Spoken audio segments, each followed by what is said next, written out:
Treaty of Versailles? Treaty of Versailles? Treaty of Versailles?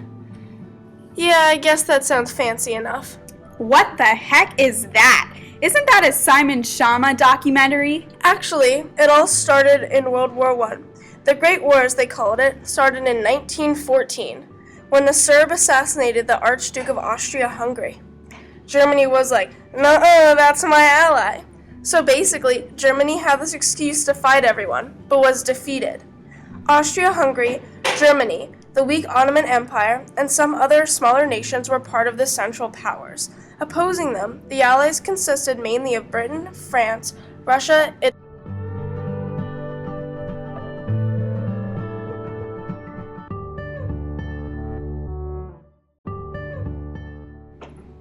After 4 years of trench warfare, the Allies claimed victory over the Central Powers.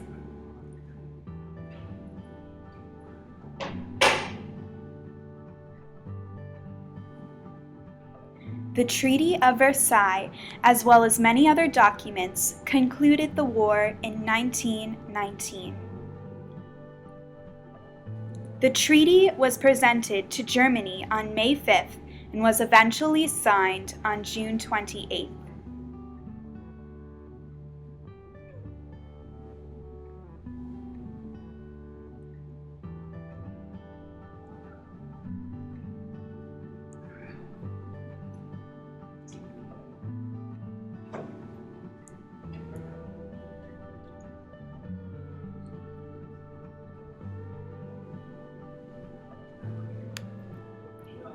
At the start of the meetings in the Paris Peace Conference, there were 27 countries.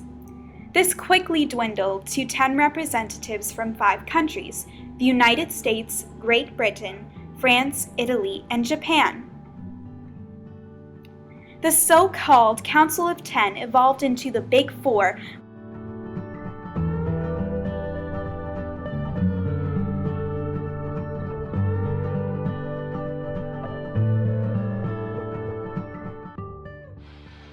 Woodrow Wilson had a firm belief in a successful nationalistic state. He called this the principle of national self-determination. This concept generally stated that the people have their own right to choose their form of government. This went against the norm of imperialism that permeated Europe.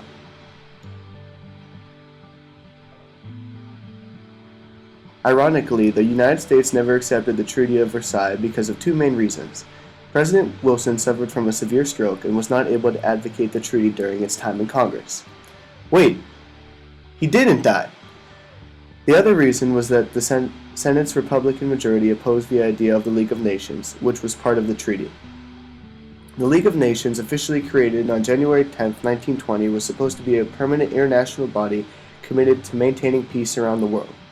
Woodrow Wilson was actually a great advocate of the concept, but his ideas of peace were shut down by Britain and France, mainly because they wanted to slander Germany as much as they could.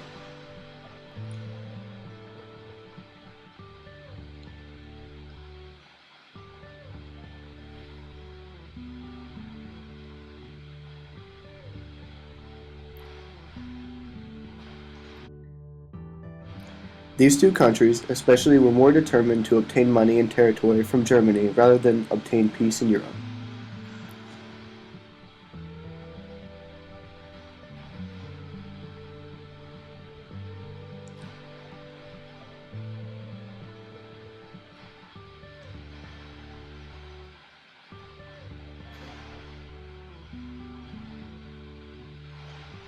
The treaty, with its ideas of the League of Nations, failed to be ratified by the Senate, mostly because of the threat felt to American sovereignty.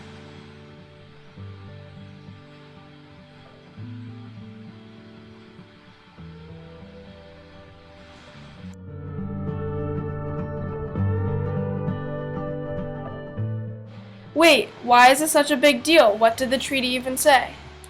Well, it included 3 main parts, which were all basically destroying Germany in their own way. The French let their anger get the best of them and pretty much left Germany with nothing. They wrote off Great Britain's and the US's ideas because they argued that they had hardly suffered the effects of Germany's wrath. Harsh.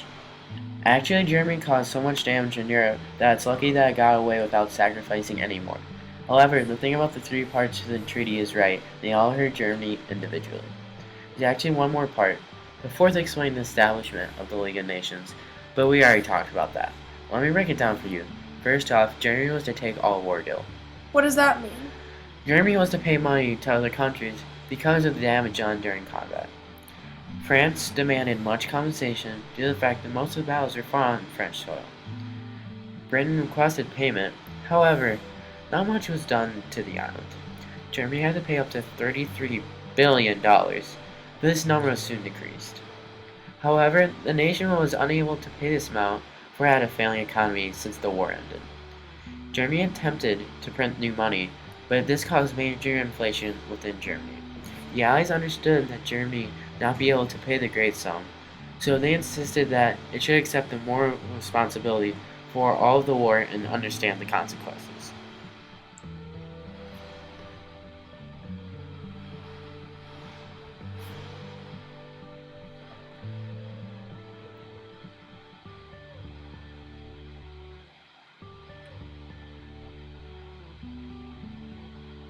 Is that it? That's actually just the beginning. Next, Germany's military power was restricted to prevent it from rising again. It was prohibited from having an air force, had limited amount of naval ships, limited amount of troops, couldn't export or import weapons, couldn't have poisonous gas, tanks, and armored cars. Fortifications were destroyed and handed over to other countries. Officially, Germany was allowed 6 battleships, 6 light cruisers, 12 destroyers, 12 torpedo boats, and the Navy was limited to 1,500 officers. The Army was also limited. Its officers were to be limited to 100,000 and all had to volunteer for service themselves.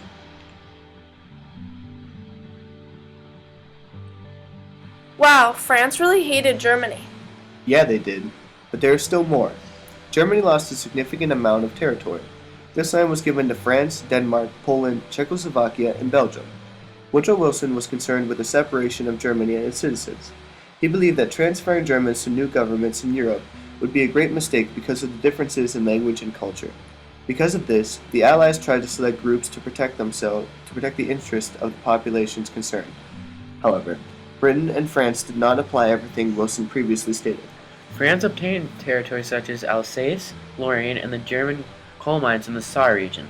Poland took much of West Prussia and the Posen province. Belgium took the small areas of Eupen, Malmedy, Moorset, and St. Vith. Denmark took northern Schleswig, and Czechoslovakia took the border near Treptow. Nations of New Zealand, Japan, Australia, and the other larger allied nations divided the German African colonies among themselves.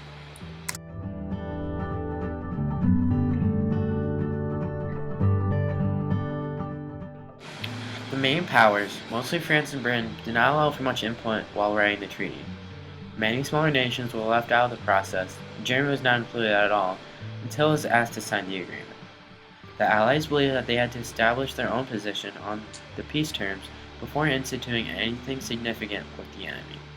Germany resented the fact that they were barely included in the creation of the treaty, had no say in what payments they would have to make. The country was also angry that the blame for the entire war fell on Germany's shoulders. Many people believe that the great downfall of Germany, regulated by the Treaty of Versailles, led to Nazism, Hitler, and as a result, World War II.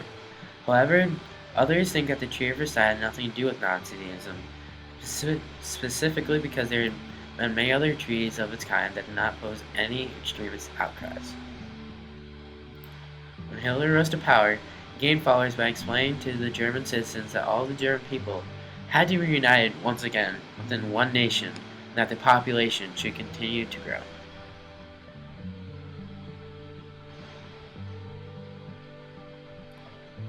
Many Germans took into consideration Woodrow Wilson's idea of a more self-defined government, but took their ideas to an extreme when they called for a genocide to their so-called enemies.